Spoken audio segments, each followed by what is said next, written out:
Alright, so welcome back to another video. We're going to get back to work on the character themes that we were working on last time. So, where we left off last time, I believe we had covered different parameters that we can use in the music to try and portray these different important aspects of the character's story. So, we talked about loyalty and sibling bond, how timbre, register, and harmony might potentially play a part there.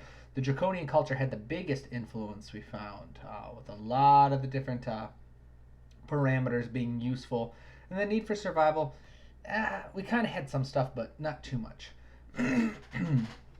Now, where we pick up, I do want to shift some things. So must have gotten a little confused with my own process last time. I want to delete these emotions because this is not talking about what I want to do later in the sweep, but right now we are focusing almost entirely just this initial theme. All right, we're focusing, all these questions are to answer for the initial theme, the original theme that we will then eventually rearrange to fit different emotional settings. Does that make sense? So what we want to do when we're asking this question of what emotions do I want to explore the deepest, I want to answer that question in regards to this theme. All right, this one theme about the main characters. So instead of like the relaxation, instead of about the sadness and all that stuff, I'm thinking I want this to be a two-part theme. All right, because we're going to need to repeat this quite a bit. All right, and that's pretty common with heroic themes. So heroic themes, you can think of like the Indiana Jones theme, a couple themes, well, a lot of them by John Williams really, come in two parts. You've got the big, bombastic, heroic, like very fanfare-ish type section of the theme, followed by a more lyrical and lower energy, slightly more nuanced section of the theme before returning again to the big bombastic theme. So you've almost got like an ABA section or format for these kinds of themes. So I want to do something similar because with the alternating sections, it makes it a lot easier to loop without getting too tiresome. So for that, I want to think of which emotions do I really want to focus on for these themes. So for these sections, I'm sorry, it is early in the morning. I can't talk too much right now. I can't talk too well right now.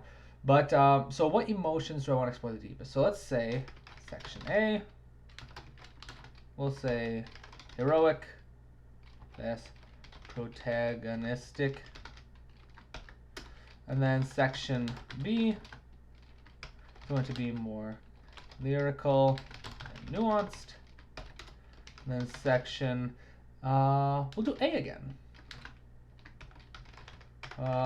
Heroic, that's protagonistic.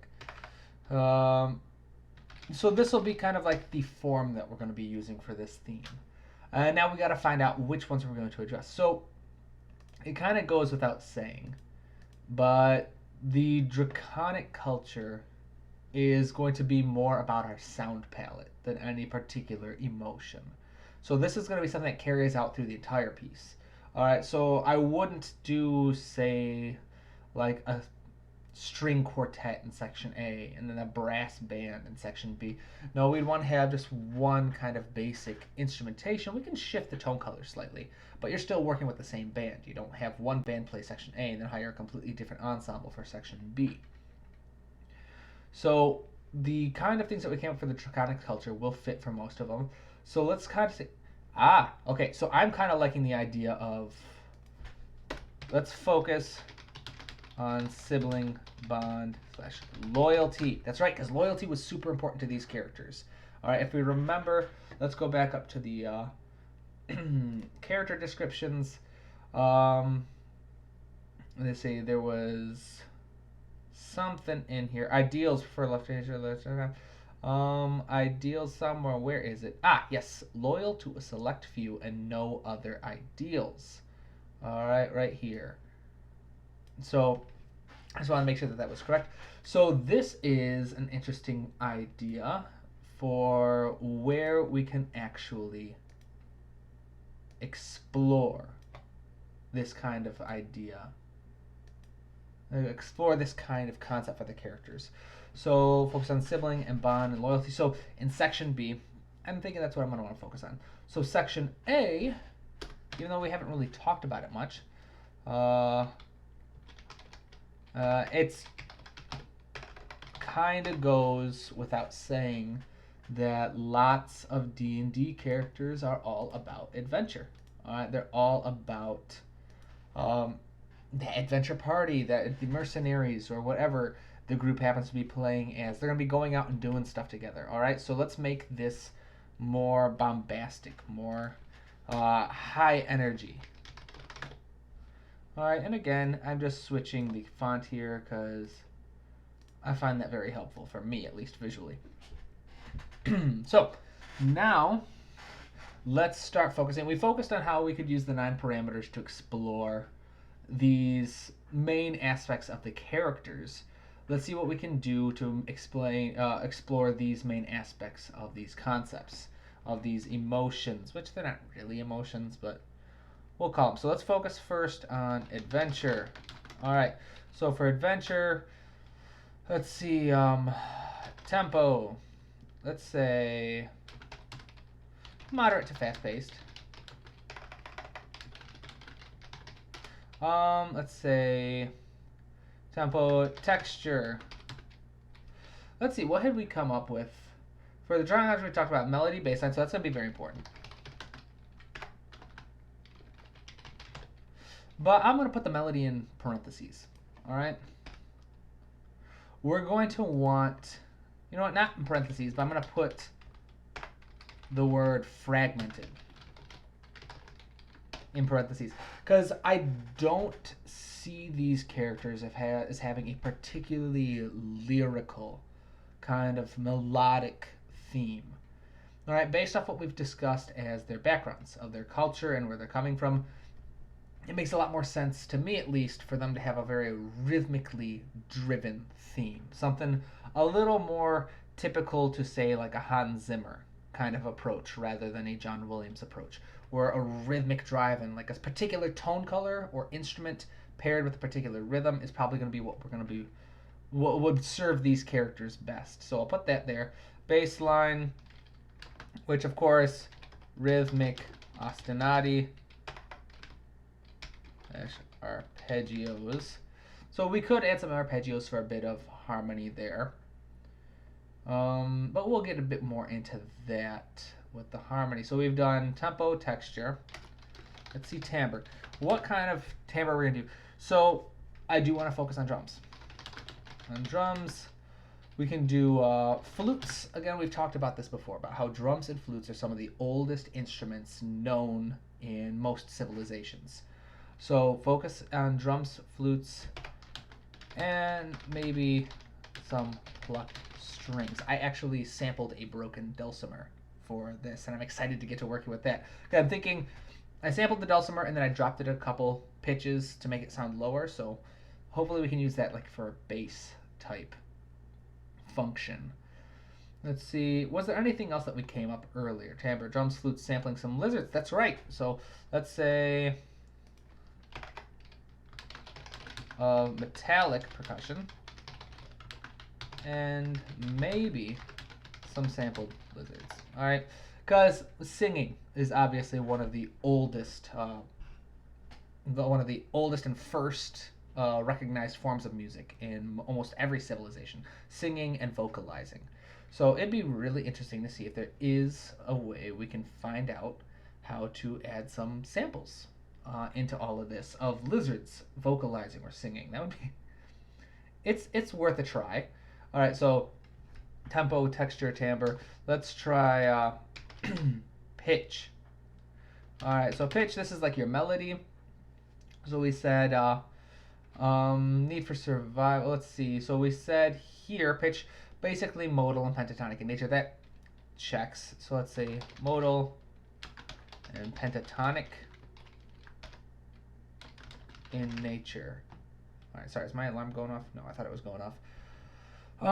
So yeah, it's pretty simple. Again, for this one, not lyrical. I'm gonna just say that right off the bat. So if we're gonna talk about melody, next let's talk about our harmony. So we were talking about non-functional harmony. I remember that. Tertiary movement is very common in film scores, very common in game scores, and very common in folk music. So it works really well for us on all three parameters.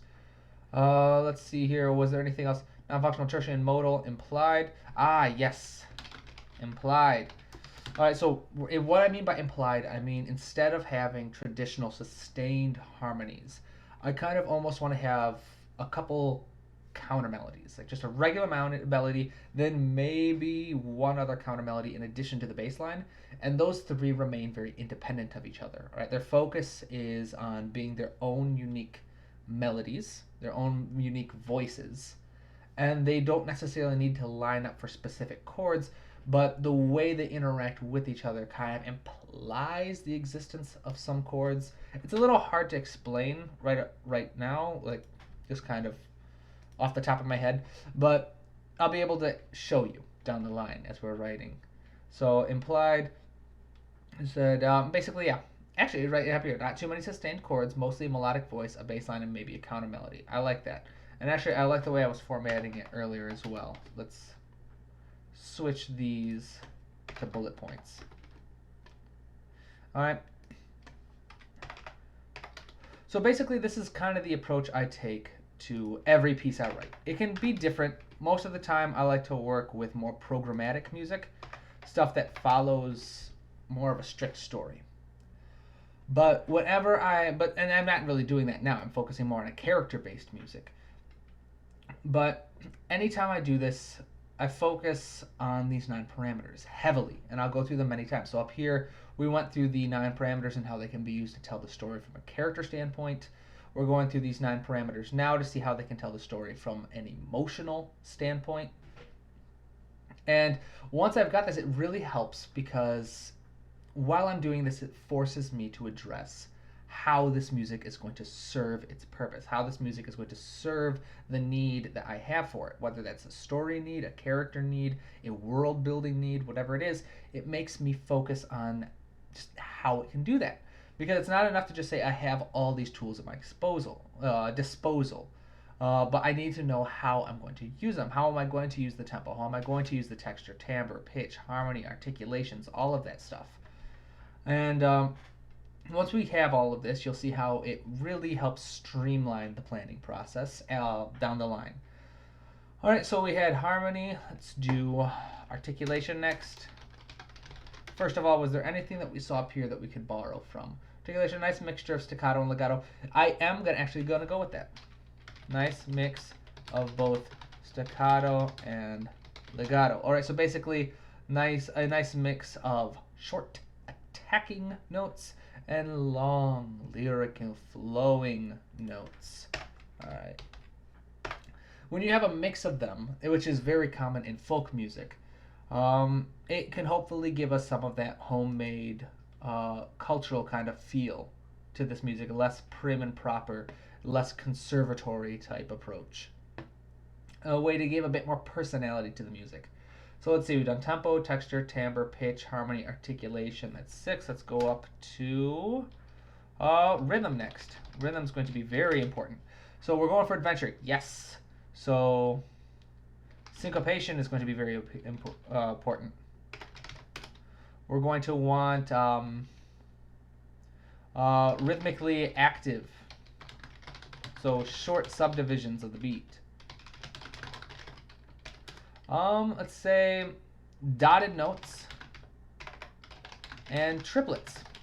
Those are both very common in heroic music. All right, so we're not going for the traditional hero, but it can still be very helpful for adventure stuff. So let's see, dotted notes and triplets. I think that's good. We won't go too more deeply into that, but now let's see, register.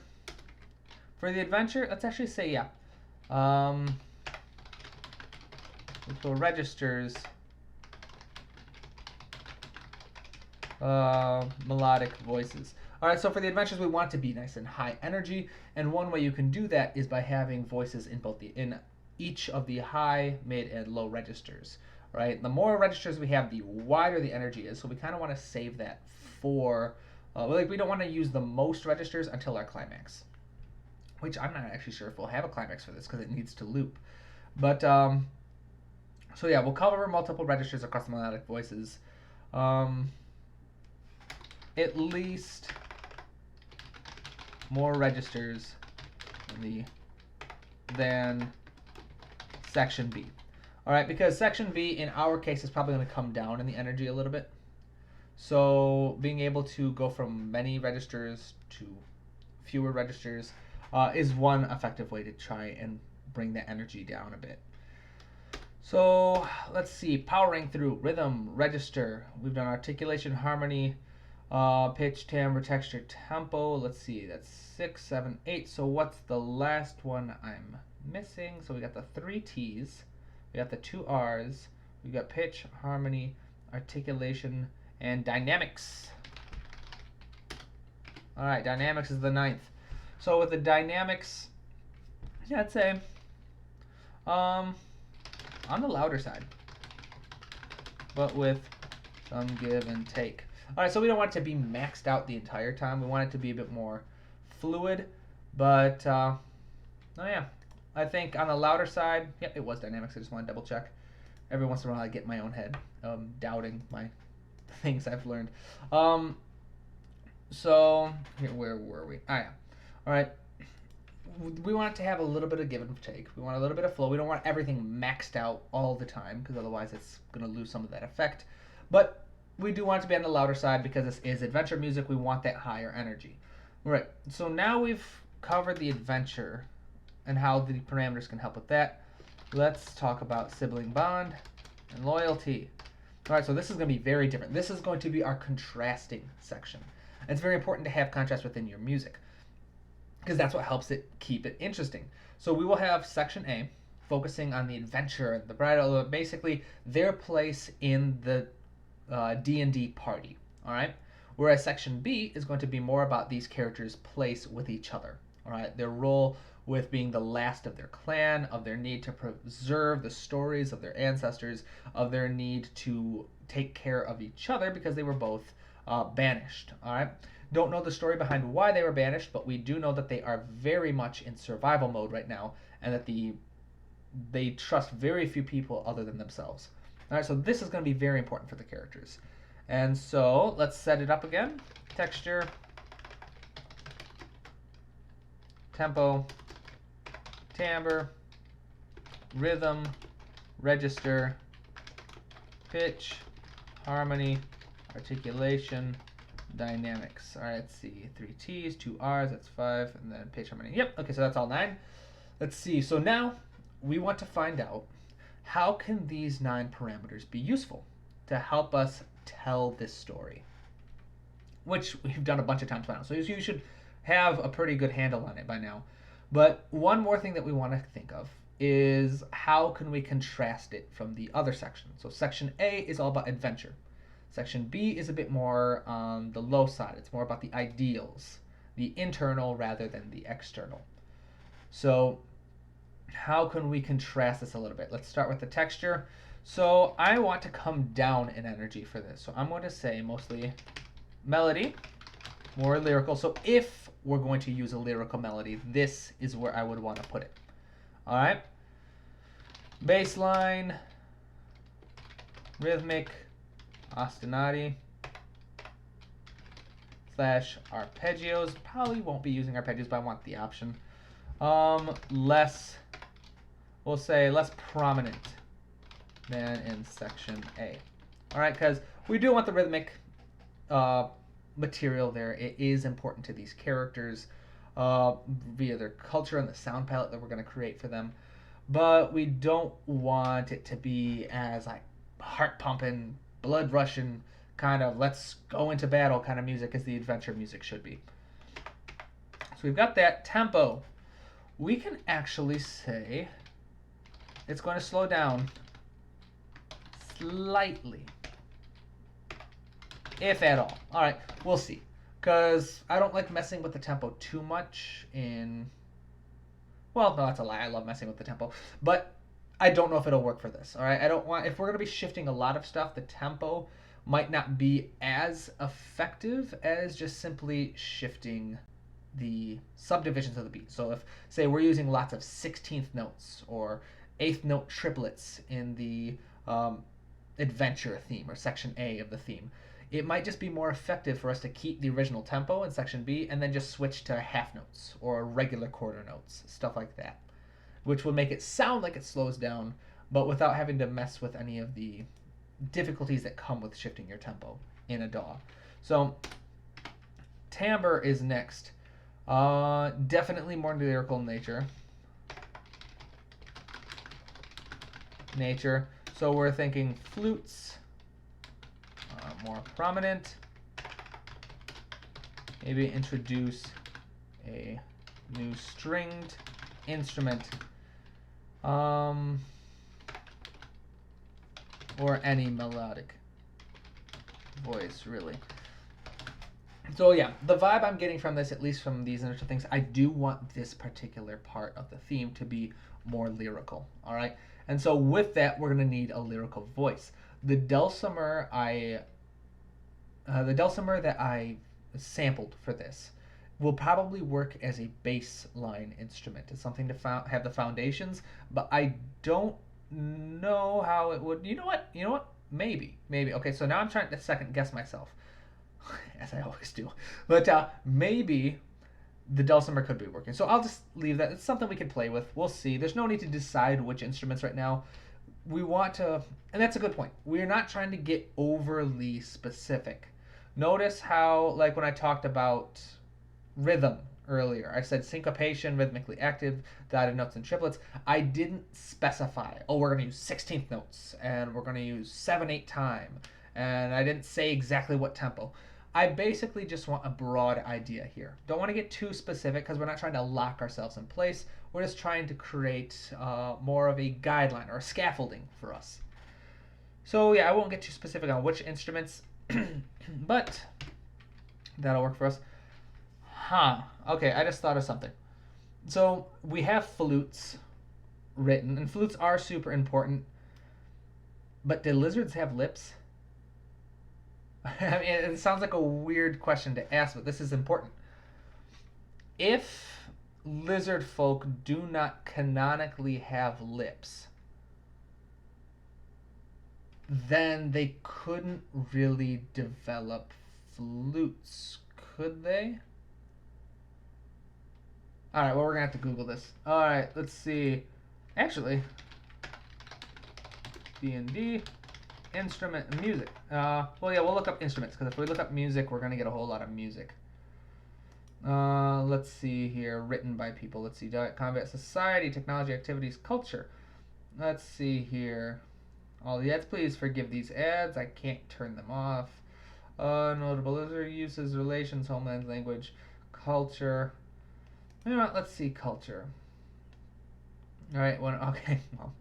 All right. When a member of the tribe passed away, they were eaten by the others in a ceremonial wake. In this way, they become part of the tribe again, not just figuratively, but literally. All right. That's more than I needed to know, but oddly beautiful in a way, I guess.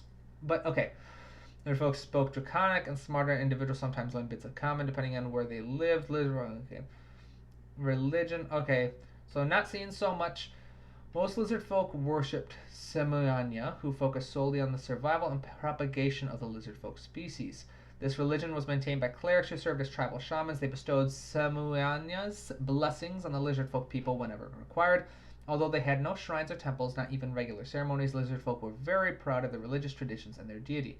However, Semuanya was an uncaring and unfeeling god who dismissed even the suffering of his followers, expecting them to take care of themselves.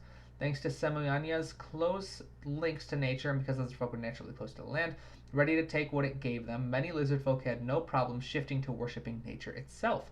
This led to a high number of lizard folk druids. However, lizard folk had other gods. Their original god was Aesilius, who focused on the lizard folk themselves. But as Semuanya's influence grew, Aesilius's worship declined until he was almost forgotten. He was followed by a bare few lizard folk. There was also a cult of Sesinek and a demon. Okay, so I don't think we're going to get anything on. It's fascinating, but I don't think we're going to get any information. But on instruments. Skin could be fashioned into armor. Now hold on, that's interesting. So if their skin can be fashioned into armor, it stands to reason that it's quite hard, or at least there's a process that can be used to harden it. Now, you could argue that it's probably like a leather armor or something like that, but I'm going to kind of run with this idea of hardened skin being used for armor. If it's used for armor, it could be used for percussion, right? So let's see. Pitched percussion flutes might not be viable. And of course, this could all just be me overthinking. You are more than welcome to use flutes in this situation if that's what you were doing. I'm going to add a little. Because it's entirely possible that they could have made their own flutes or some version of the flutes, or it's just an interesting concept. One that I think could be fun to explore. I know in his master's class, Hans Zimmer talks a lot about imposing limits on yourself, and I'm a big believer of that as well.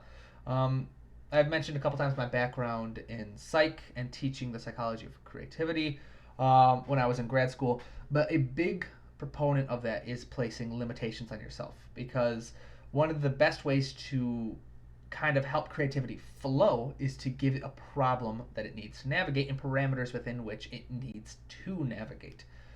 So if I tell myself I can't use a flute, it's going to give me a situation where I have to think, all right, well, I need something that's as melodically flexible, as old, and as useful as the flute, all right? And that's going to be difficult, all right? But it's going to force me to try and think and be creative in the ways that I solve that problem, all right?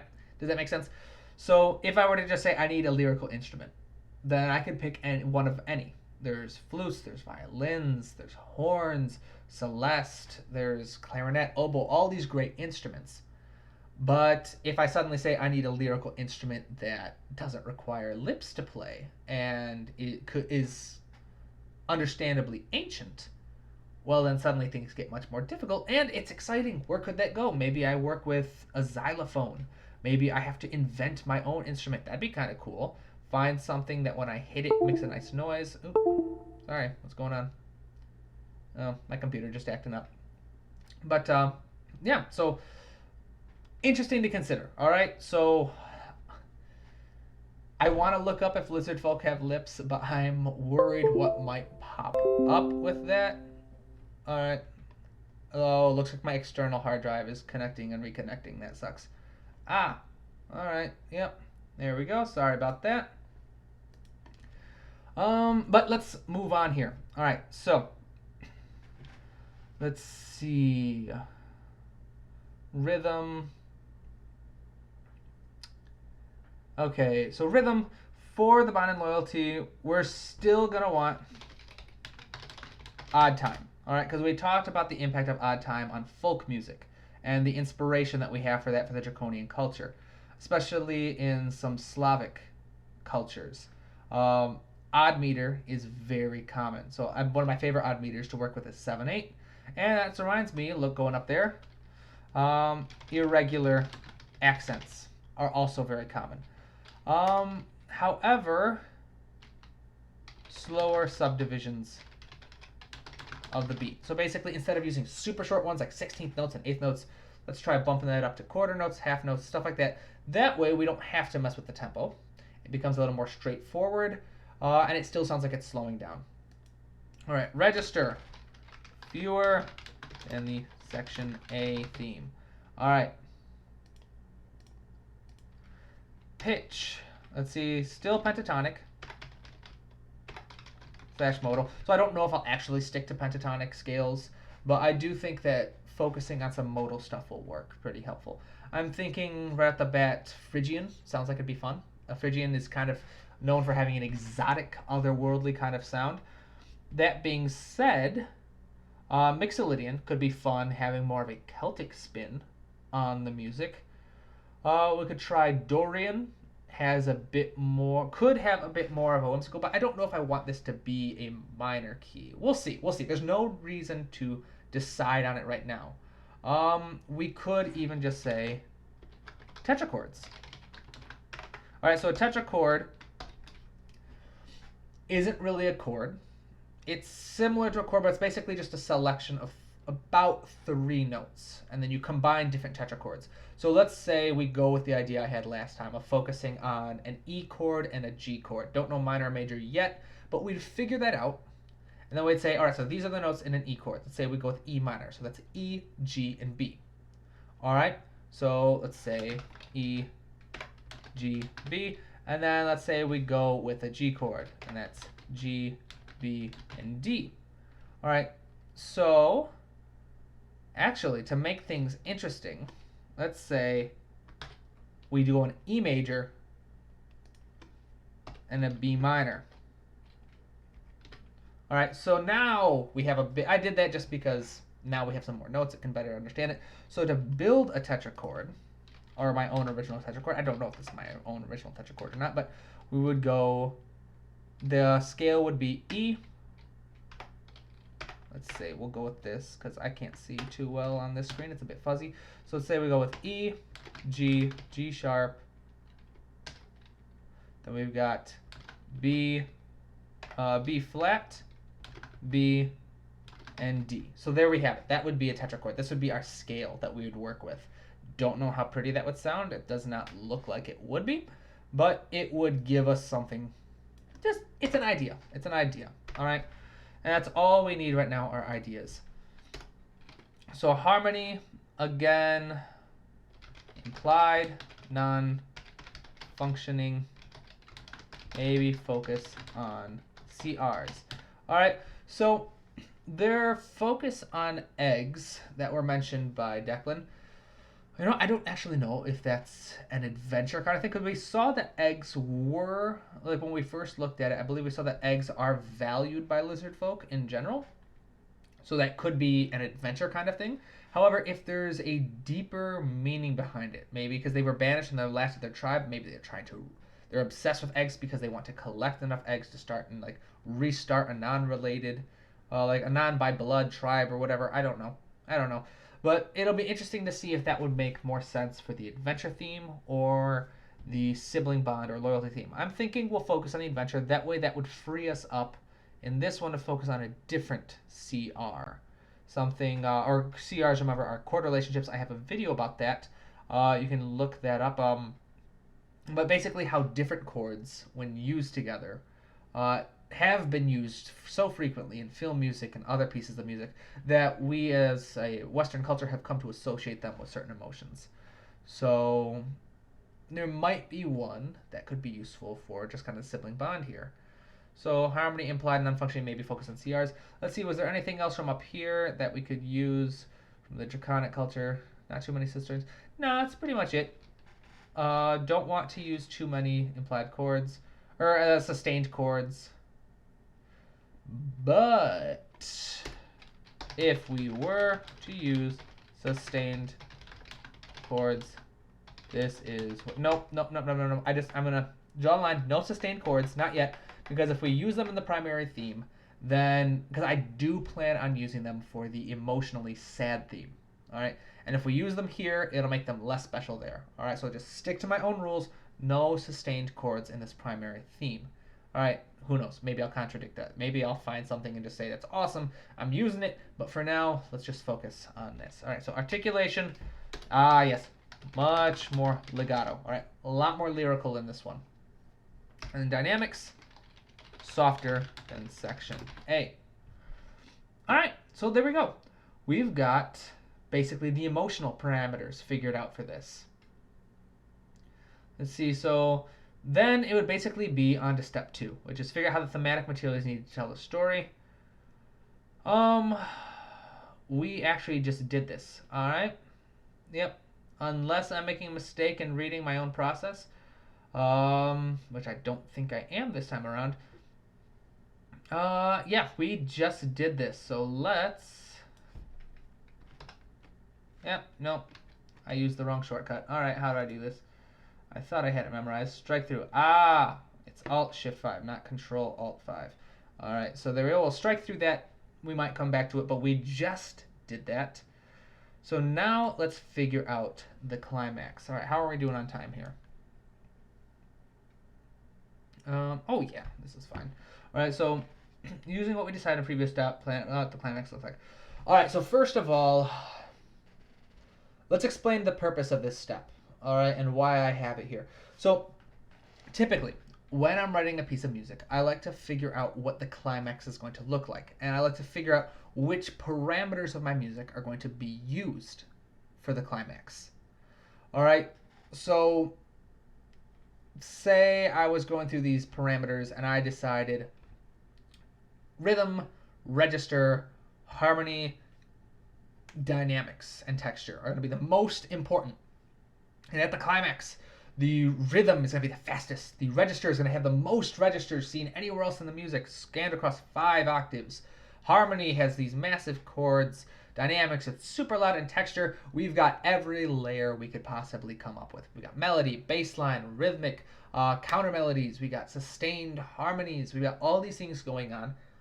And the idea is that this is going to be the biggest energy in the entire piece. Once we know that, it suddenly becomes much easier to manipulate the other sections of the music. Say the intro. How does the intro compare to the highest point? Or say the first section is our lowest energy section. That's just what we decided on. It really could be any section. But next, I would find out, all right, how do these specific parameters compare? All right, so if we're using 5 octaves for the melody in the climax, maybe we've got the melody in just 1 octave in the first section. And once we found out the biggest, like the highest energy and the lowest energy points, we can find out how we move from there. How do we go from this super low energy to this super high energy, and then how are we going to come back down from it? So here's where the issue comes in. We need this music to loop. By the definition of a climax can only be used once. All right, you can have multiple climaxes, plural, but among the climaxes, there would need to be a hierarchy because every section is going to have a local climax, a local peak, if you will. But there needs to be one high point, or if you're doing the opposite, one extremely low point compared to everything else. And if you just keep repeating that same point over and over again on a loop, it loses its effect. I'm sure we've all kind of had this experience in our own music. When you listen to your favorite instrumental piece over and over again, and it's got this huge power behind it. Then by like the 50th time you've heard it, it no longer has that power. It happens naturally over time because we become used to the parameters, we become used to the sound and what it's doing. That effect is sped up if you just play that piece on loop. If you hear the same song 10 times in a row, maybe you're still really into it, but chances are it's going to hit a bit different that 10th time than it did the first or second or even third time. So yeah, if we did this, if we write like a 3-4 minute theme and then set it to loop for an hour, that climax might be really epic the first time. And it might be really epic the second time, and hell, the third time it might even be the best. But eventually, we're gonna get to a point where that climax is just super annoying. All right, and it makes it so that it's taking attention from the game, and it's starting to stick out as, and you don't want that to happen to your music. All right, I don't want that to happen to my music. And it comes to another point that's super important in video game music and movie music and all this great stuff. It's not supposed to stick out. All right, everything is supposed to be in service to the story. Now, don't get me wrong. There are weird people like us who go to movies just because we love the music, right? And that's awesome. But in general, the music is supposed to serve the story, and as such, it's not supposed to steal attention for itself. Every once in a while, you'll have an incredible moment in a film, like when the light of Gondor in Return of the King, I think it is, Lord of the Rings, is lit.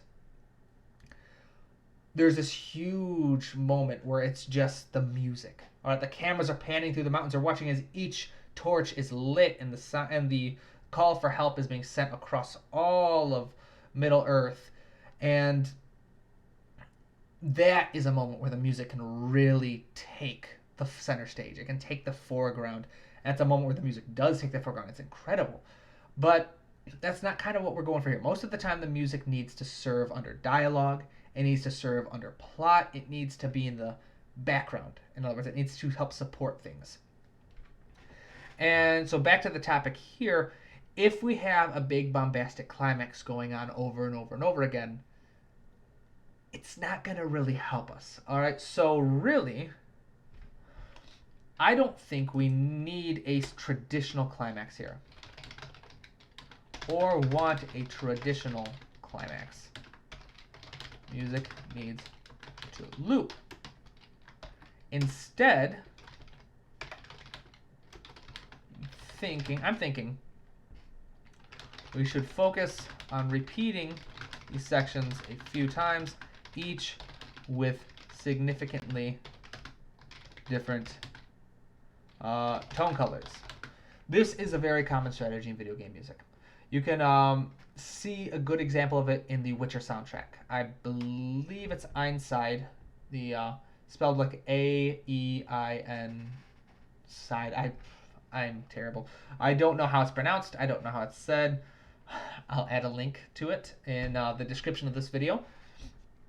But really, if you listen to it, it's just the same phrase over and over and over again on repeat.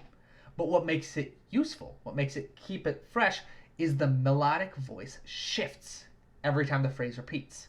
Sometimes it'll shift register, sometimes it'll go higher, sometimes it'll go lower, but the tone color always shifts enough that it stays fresh, that it sounds good. And that's going to be a very important strategy when we do more ambient dungeon type versions of this theme. But for now, to keep things loopable, to keep them good but not distracting, we're going to forego the typical climax and focus on using a kind of watered down version of this strategy. All right.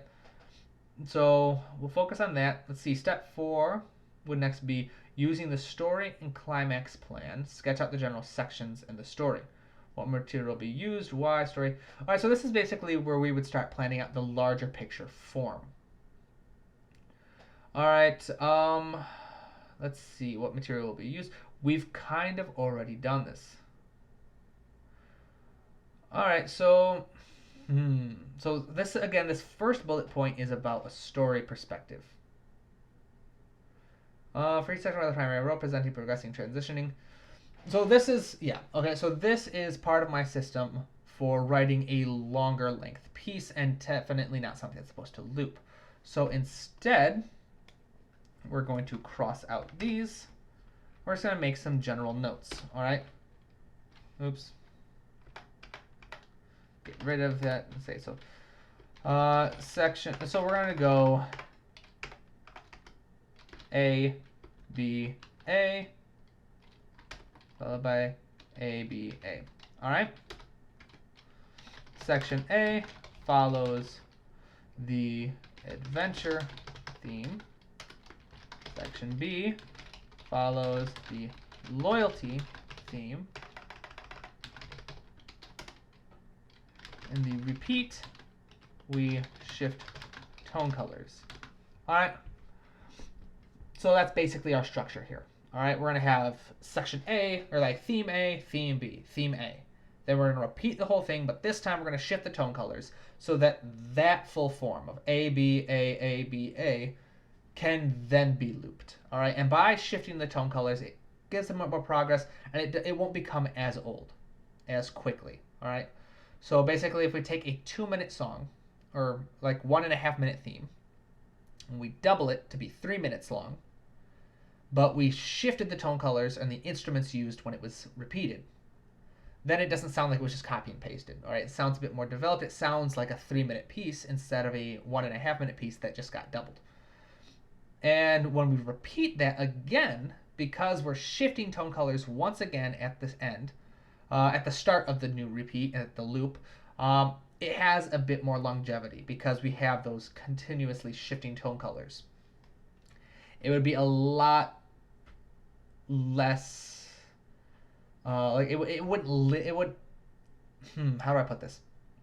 So without the shift in tone colors, it just wouldn't be as good. All right, I wish I could be more eloquent with that, But the idea being that if you take a 1.5 minute piece and you just loop it over and over and over again, eventually your players are going to say, turn the music off, it's getting annoying. All right, that's getting stuck in my head. I can't hear that flute play that solo again, kind of thing.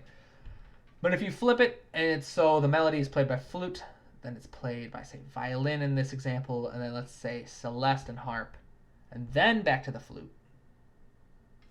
Well, then it has a bit more longevity to it because that flute solo isn't going to get as annoying as quickly. All right, but we've got that. Let's actually shift this to Courier New. Again, that's just my own personal preference to help it stick out a bit more to me. All right, a general energy level to each section. All right, what is the highest energy? Where's the lowest energy? Actually, let's do this, yeah. So let's say A1. Let's say energy level on a scale of, let's say, 1 to 10. 10 being the biggest energy we're going to have, and 1 being the lowest. Let's actually say it's about a 5 to a 6. And this can shift. But B1, we want to, now we're comparing it to the previous section. So 5 to 6 is our starting point. Whatever energy level we have for section A, that's our starting point. That's what we're comparing it to. So B1 compared to the A section, this is the loyalty theme, I'm going to say a 3 to a 4. All right, so we're coming down compared to it. Then A2, let's say, this will be kind of our mock climax. We'll say a 6 to 7. So this time that A comes around a second time, it will be higher energy. All right. And let's say, let's compare it again. So so 1 point, so we'll say A1, let's see, we'll say A3 is 5 to 6 again. Then B2 will come back down to 3 to 4. But A4, all right, so we've done A, B, A, A, B, A. This time, I'm thinking I want to subvert the expectation of going higher energy and actually go lower energy. So it's still going to come up a bit from section B because the heroic theme, the adventure theme, should be higher energy than the ideals theme in this setting.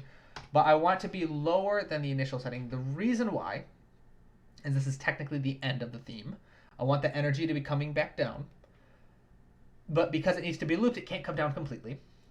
But it should still be lower than A1. My reasoning being that if the last repetition of A before it loops is a lower energy than the introductory section, that when it loops, it'll give a little boost of momentum to the thing. All right? So we're starting with higher energy, then coming back down. Highest energy, coming back down. Lower energy, and then we're just kind of coming back down, so that when it loops back up here, we have another boost, and it has a nice little kick, and it's just feels a little more organic. Does that make sense? I hope I'm explaining myself well. But the lowest energy, all right, so we've already decided, is going to be in section B sections, and we've already considered how they relate to each other. But I'm going to make a quick note of that. Final A section should be lower energy than the first A section so that it helps naturally create contrast in the loop. All right, we didn't have a traditional climax, so we don't need to answer that. Now this is interesting. What does the local peak of each section look like? So typically, this is where, when I'm talking about the climax, we would say we had 5 parameters leading to the climax. Each section of the music would need to contribute to building towards that climax in some way. So this is where we would focus on the local peak. And so how does this section contribute? What is the highest amount of energy that we're going to find relative to this section? So I would go through each section. A1, how does that have the highest energy? What's the highest energy of A1 look like? And then section B, which is comparatively lower energy. What does the highest energy in this section look like? And we'd go through each of the parameters to find out how those build. Let's see, and we'd go through those. But all of these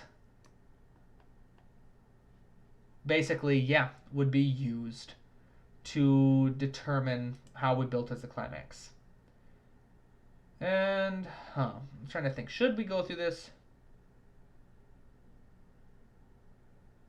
Huh. Let's see. So, we kind of already did with this. Normally, I'd want to go through a lot of detail on this because everything would need to serve the climax. That kind of gets thrown out when we don't have a climax. It also kind of gets thrown out when we don't have when we're writing with the purpose of looping. So we don't need too much contrast in here. So you know what? Let's leave these out. But I am going to discuss punctuation. So basically, punctuation has to do with how final does this sound. Right? On a scale of 1 to 5, or like 1 to 10, whatever scale you want to have, does section A, when it ends, does it sound like it's the end of the entire theme? Or does it sound like something is going to come after it? All right? That kind of idea. Now, each of these need to have... So again, this is something where I would typically go through each section when a piece has a larger structure of needing to get to the climax and then come back down. We don't necessarily need to do this, although really, there aren't going to be any strong punctuation in this. There's never going to be a moment in this theme where we want to feel that's the ending. Because if there is a moment like that in a piece that's meant to be looped, you got a problem. Because the whole point of loopable music is it's not supposed to be noticeably looped. The listener should never at any given point say, haha, I noticed it. That's where they looped the music. I mean, if they listen really hard, they can probably figure it out. But the point being, I don't want like a 2-second pause and then hear it restart itself.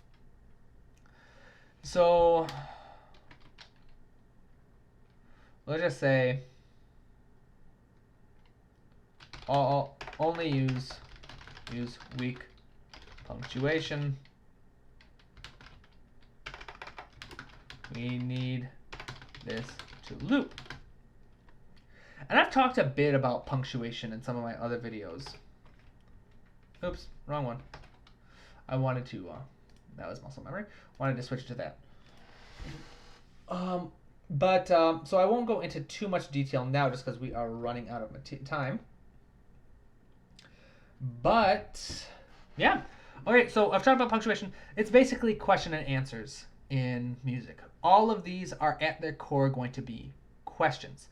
They will have some relations, so some questions will function as answers because you need that question-answer relationship. Yeah, the idea we want this to loop. So we're going to manipulate melody, harmony, tempo, and dynamics and instrumentation or texture to try and figure out how to make it sound like the momentum needs to carry into each section. And we'll address that as we write it. If that's something you're interested in knowing more about, let me know. I'll put together a video of that because I do want to start releasing other videos other than just this series. Because I get that this is kind of a niche thing, so I'm going to start releasing some more music theory based videos, some more what's the word I'm looking for? Just kind of, I'm thinking of almost like a series on music theory for composers. Just the basics so people can all be on the same page and understand and find what's helpful. Oh, wow, my brain's kind of fried. My brain always gets fried when I'm working on this stuff, which I love it. So that reaches us to the end of another video. In the next video, we are finally going to get started writing. All right, we're going to take all this material. I'm going to show how it's used to actually create the material. We're going to get started. I'm super excited for that. So thank you again to all of you for your incredible support. Thank you to all of my patrons. Thank you. All right, I'm incredibly grateful to all of you. I love doing this stuff, and I'm so glad that people like you are finding it helpful. So in the meantime, as always, just keep working hard, keep studying, and keep writing new music. All right, I'll see you all in the next video.